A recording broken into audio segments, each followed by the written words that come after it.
Alright, so yun mga kababayan, no? Ito nga pag-usapan na natin tong ano, yung nangyari nga doon sa debate ng Senate, no?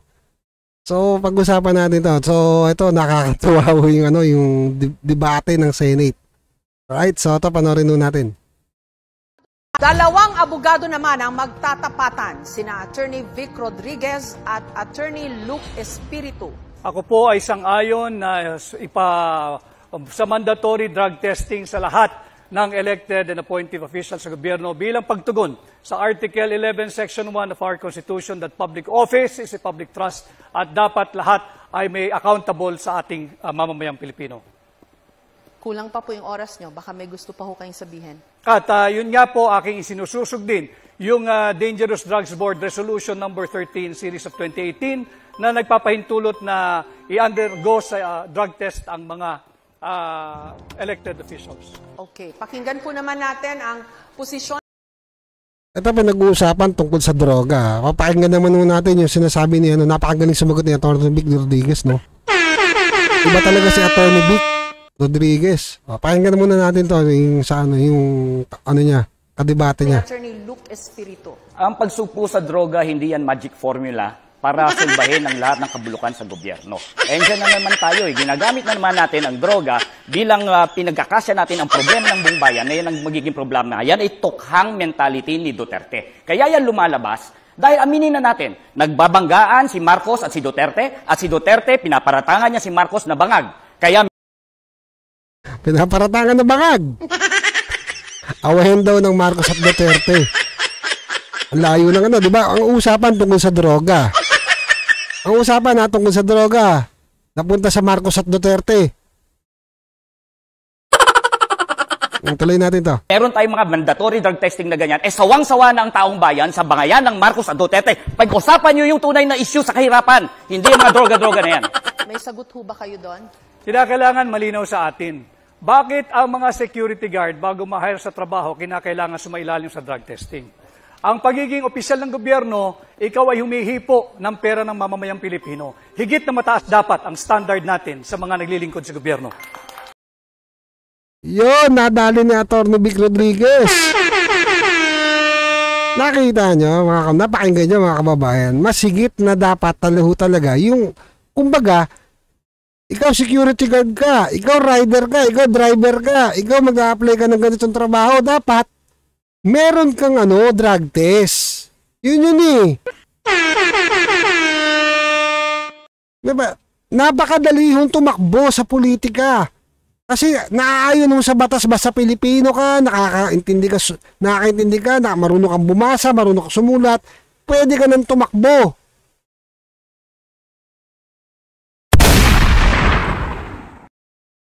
Dapat po talaga merong mandatory drug test. Yun yung bagay na idinidiin ni Atty. Vic Rodriguez. Tama yung sinasabi niya, nag-a-apply ka bilang ano, 'di ba, leader ng bansang to, tapos hahawak ka ng pondo ng bayan, hihipo ka ng pera. Malay ho ba natin, yung binoboto natin, addict pala. Hindi, drug lord, 'di ba? Yung ano natin, inaano natin sa ano. Kasi, mano nyo mga kababayan may mga tao po talagang napakababaw mag-isip. Marami po yan, sobra. Porque tumutulong, negosyante, kaya ano, hindi ho natin alam kung ano yung background niya, ano yung negosyo. Minsan nga alam na natin binoboto pa natin. Yun yung mga mangmang na Pilipino. Konting bigay, ang daming balik sa kanila. Yun ang dapat maintindihan. O, tuloy natin to. Attorney Espiritu. Bakit hindi tayo magkaroon ng competency test, integrity test, honesty test, at mahigit sa lahat, pro-masa test? Dahil yun ang mas importanteng mga issue sa ating bansa. Yan ba yung bangayan ni Marcos at ni Duterte? Yan ba may kinalaman yan sa sahod na hindi nakabubuhay ngayon? Yan ba may kinalaman sa kontraktualisasyon na nagpapahirap sa ating mga manggagawa? Yan ba may kinalaman sa kahirapan? Yan ba may kinalaman sa presyo ng mga bilihin? At yan ang mga nararamdaman ng taong bayan sa ngayon, hindi yung bangayang Marcos at Duterte. Ayun na sinabi niya, kung mayroon daw kinalaman yun sa kahirapan, meron bang kinalaman to sa mga mamamayan natin, sa mamamayang Pilipino? Ito, pakinggan natin sasabihin ni Atty. Vic Rodriguez. bibigyan natin reaksyon yung mga sinabi ni attorney ano. Siya lang nagpapatunay na ang attorney talaga merong sa ano, ewan ko ba?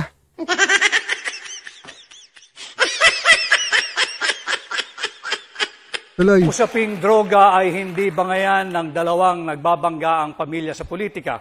Ito ay tunay na nangyayari at nagaganap sa ating bansa. Kaya ako ay naninindigan na dapat sumailalim ang lahat ng opisyal ng pamahalaan at simulan natin sa tanggapan ng Pangulo. Nung kayo po ay nasa Malacanang, Attorney Rodriguez, na walang galang na po, nagpa-drug test po si President BBM nung siya po ay na-put under question dito ho sa isyung ito. And there were people questioning the veracity ng kanyang drug test results. Ano I agree, tugon niyo Ma'am doon? Jessica, no? Subalit, kaunting pagtatama lamang. Yung drug test na ipinakita, that was during the campaign period, sometime November of 2021. Noon namin ipinakita yung negative drug test. Subalit, nagpapatuloy yung issue ng paggamit ng droga ng mga matataas na opisyal ng ating pamahalaan. Para matapos na ang istoryang ito sapagkat ito'y interes ng lahat ng Pilipino. Sumailalim na sa isang open, fair, transparent, and credible hair follicle drug test ang lahat. Yung bang drug test po ni President BBM noon, hindi po hair follicle test yon? Hindi ito hair follicle test. Hindi nga, ihi lang yun, ihi. Ihi lang yun. Inuman mo lang ng ano yun eh, tawag na ito, sterilize. Kabuko, okay na yun. Lusot na. Iba pa rin yung ano, sa buhok, di ba?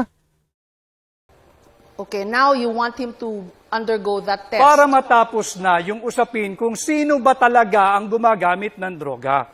Kinakailangan pagbigyan natin, again, ulitin ko, public office is a public trust. Malinaw yan sa ating saligang batas, Article 11, Section 1. At karapatan ng bawat Pilipino, lalo na ng mga kabataan, malaman kung tayo ba'y pinamumunuan ng isang taong may tamang pag-iisip. Gusto niyo po mag-react Correct. doon, Attorney Espiritu? Si Attorney Vic ang proof kung bakit ang droga ay may kinalaman sa bangayan Marcos at Duterte. Nung panahon na siya ay pro-Marcos, siya ay drug test ang kanyang pinapanlandakan na negative si Marcos. Ngayon na siya ay pro-Duterte, gusto niya ngayon i-testing si Marcos ng hair follicle test. At gusto niya ngayon nag-drug testing. Nakita niya yung reaction ni Atty. Vic Rodriguez. Natatawa na lang sa kanya. Hindi mga kababayan, kung titignan niyo yung sitwasyon, kasi yung time na yun, yung drug test ni Marcos, di ba? Hindi pa naman ganun kaano yun, naging issue yung binanatan ni Pangulong Duterte si Marcos. Eh ngayon, talagang maraming nagsasabi, maraming nag-aakusa kay Marcos. Ang pinupunto dito ni Atty. Vic Rodriguez, dumaan na dapat sa proseso na yun, na hair follicle test. Diba? Para matapos na yung issue na yan. Kung talagang magne-negative, di negative. Ano ba kailangan itago? Wala ka dapat itago sa taong bayan. Lalo-lalo na pag ikaw ay nagpapatakbo ng bansa o leader ka ng isang komunidad, wala kang dapat itago. Kasi kung mayroon ka itatago, diba? Iba ho yun. Walang nawawala yung salitang transparency. Ewan ko. Ang layo ng mga sagot ni ano. Attorney ba talaga to? Maraming salamat po. Kaya Ayun, no. So natapos din. So yung mga kababayan, no, ang pinupunto dito ni Atty. Vic Rodriguez, ito nga yung hair follicle test na dapat po talaga lahat ng tao sa gobyerno, 'di ba, dumaan kasi nag-a-apply kayo bilang isang, 'di ba, kawani ng gobyerno o magpapatakbo ng gobyerno, magiging leader. Tapos malalaman natin gumagamit. Diyos mio, hindi naiintindihan. Yun yung bagay na yun. At bukod nga naman dito, ano nga naman daw kinalaman ng droga sa kahirapan? Ang laki po. Diyos mio, Santisima. Torny! Ewan ko ba, Torny? Alam nyo mga kababayan, tayo ho nasa ground. Alam mo natin yan. Hindi naman ho tayo mayaman. Alam mo natin yan. Marami ho sa mga kababayan natin. Ito, makinig ho kayo mga kababayan. Real talk po to. Doon lang ho tayo sa totoo. Ang dami pong kababayan natin na minsan, wala na pong hanap buhay. Nakukuha niyo yung punto. Wala na po silang hanap buhay. Ang nangyayari po mga kababayan, kumakapit sa patalim. Yun yung bagay na yun. Anong patalim, di ba? Nandiyan yung pinapasok yung mga illegal. Pagbebenta ng droga, nagiging runner. Nakukuha niyo yung punto. Kasi mabilis ang pera dun eh. Kaya yung mga kababayan natin, dun na pupunta. Mayroong di ba, yung story, runner lang dati ngayon. Di ba? Siya na mismo yung gumagamit tsaka nagtutulak. Yun yung bagay na hindi naiintindihan. Kasi, alam niyo mga kababayan, meron nga kasabihan eh. Pag ang isang bansa gusto mong bumagsak, bagsakan mo ng droga. Sigurado babagsakin mo na yan, yung ekonomiya ng bansa nila. Yun yung hindi naiintindihan ng marami.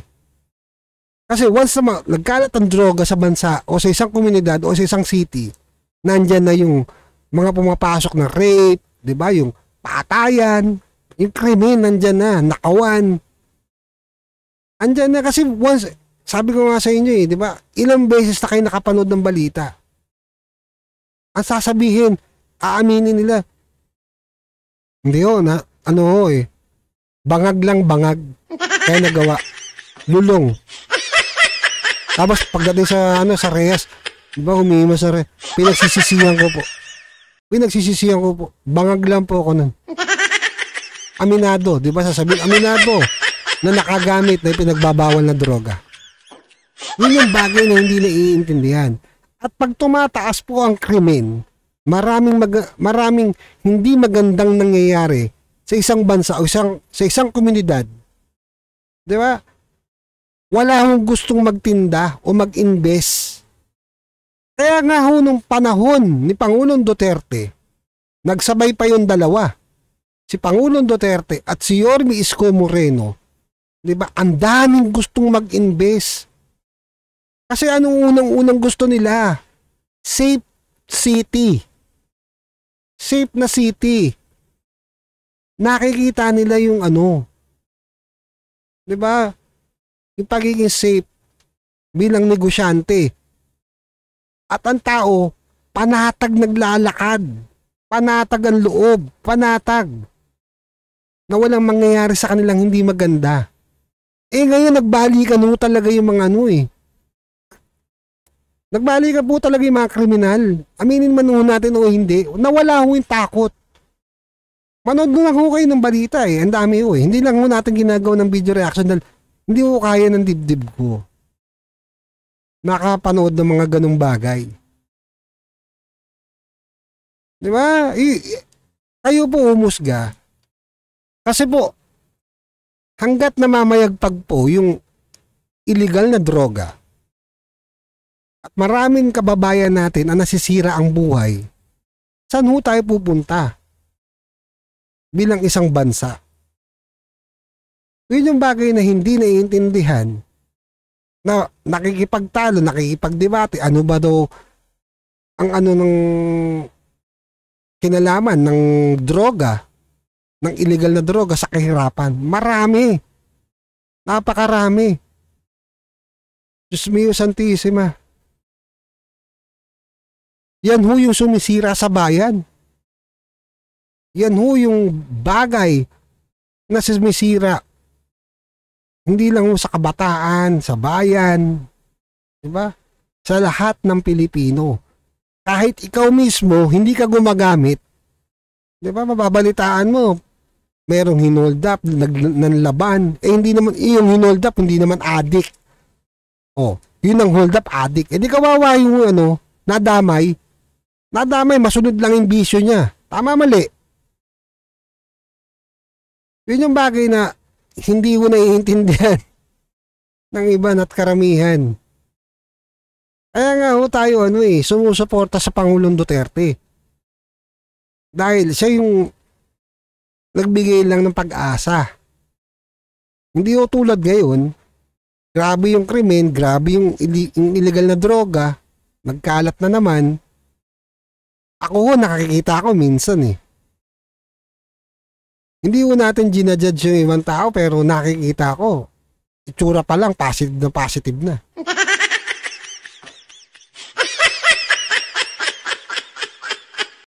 Alright, so yun lang naman binigyan lang natin itong reaction itong debate ni Attorney Vic Rodriguez tsaka ni Attorney ewan. Kayo na ho bahalang humusga, mga kababayan. At kung sinong karapat-dapat nating iboto bilang senador. Ay,